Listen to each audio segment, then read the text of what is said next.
12 nationalités, 450 étudiants, 26 élèves de l'école de football, 555 corps repêchés déchiquetés par la houle, 1900 orphelins à la recherche d'espoir parental, des corps sans vie jonchés de partout, laissés volontairement en pâture aux requins de l'océan glacial, des victimes abandonnées à un vrai mouroir dans un pays qui bouillonne toutes les intelligences, 64 rescapés sortis de l'enfer, reconnaissant des services de chalutiers volontaires et spontanés, exemplaires sortis de nulle part, une sacrée douche écossaise. Les familles effarées, anéanties, complètement détruites, se demandaient quel genre de monstre avait pu commettre une telle atrocité. Essayez d'imaginer la terreur qu'elles ont endurée avant de mourir, laissant des familles incrédules. Cet événement paraissait très étrange que les familles ont du mal à croire qu'une telle cruauté infligée aux victimes ne peut être justifiée. Face à cette violence inconcevable, jamais enregistrée de mémoire d'homme, il apparaît impossible de faire l'économie d'une réflexion sur les aspects humains, a fortiori dans la logique visant à plus de responsabilité étatique. 17 longues années dans l'horreur et une pression traumatique aiguë qui revient en boucle, c'est un combat permanent pour ne pas hurler et devenir fou.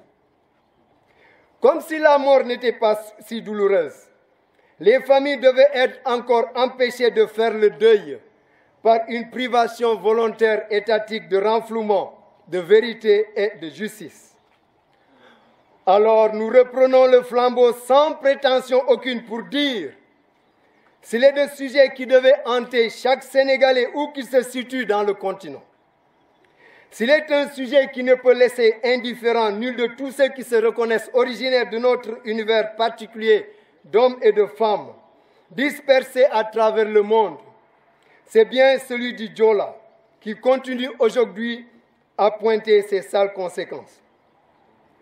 Nous attendons au travers des contraires que nous avons vécus pendant près d'un quart de siècle, autour d'un point attendu, d'un suspens au-dessus de nos têtes, la minute de vérité, une justice au service des familles, car le Diola est la première injustice mondiale. Nous devons à la vérité de décréter que le Diola est le spectacle de l'hécatombe d'une justice et d'une humanité à terre. Pour 2000 morts et 12 nationalités différentes, couplées d'une autoresponsabilité déclarée par le président Wade, la justice a condamné énergiquement l'âme de 12 peuples à la place de leur bourreau et paraphé la victoire de l'État sur des milliers de morts. Ce n'est pas le genre de réponse quand on fait face à une flagrante violation humanitaire.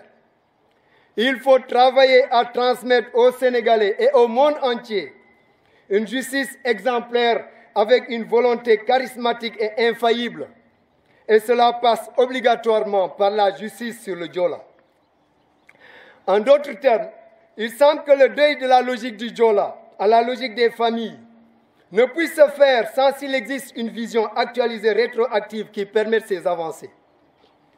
Dans la normale des conduites humaines, la consonance culturelle n'autorise pas l'inhumation volontaire de 1953 personnes dans les entrailles de l'océan. Il est très piquant au Sénégal qu'on enterre des milliers d'êtres humains considérés sans importance dans l'eau. Mesdames, Messieurs, qui parmi nous aimerait être enterré ou reposer son fils dans les abysses de l'océan? Dans l'affirmative, la réponse est personne. Et alors, pourquoi le fait-on à des milliers de morts, à des milliers de vies? Ainsi, un grand défi qui atteint l'État socialement et pénalement responsable dans la durée et cette désinvolture, ce manque de considération. Le Diola n'est pas un détail sans importance. Ce silence est vécu comme une torture et un crime. On n'a pas besoin de scientifiques pour comprendre que le Diola est une anomalie de la matrice. Un record en nombre qui allie violence, injustice, non-assistance de personnes en péril. Nous attendons toujours cette fin de croisade, quel que soit le temps imposé. J'ai fini, ne me déconcentre pas. Le Diola a changé des milliers de vies et à jamais. Il est extrêmement difficile de reconstruire une vie que le Diola a ravagée. Chères familles de victimes, le Diola a fait ressortir toutes ses cruautés, mais aussi ce qu'il y a de meilleur chez nous.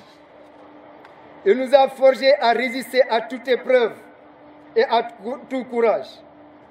Le moment est venu de développer un désir d'évoluer à long terme, de donner sens à nos actes et à nos vies à travers une douleur, pour permettre une saveur nouvelle.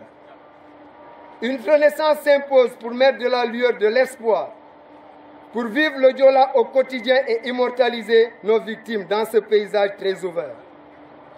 Chers membres de l'association, vous qui avez su gérer cette immense responsabilité historique et réussi une démarche qui fera jurisprudence, le Diola vous impose toujours de demeurer à sa cause avec une volonté charismatique indéfectible pour la sauvegarde de l'intérêt des familles.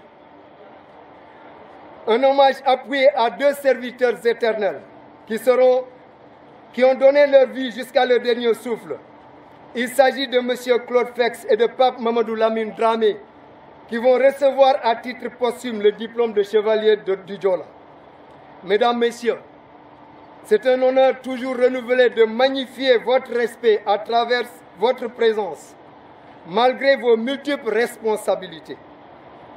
Elle nous fait beaucoup de bien et honore la mémoire de nos victimes. Nous vous saurons gré de nous avoir accordé cette reconnaissance.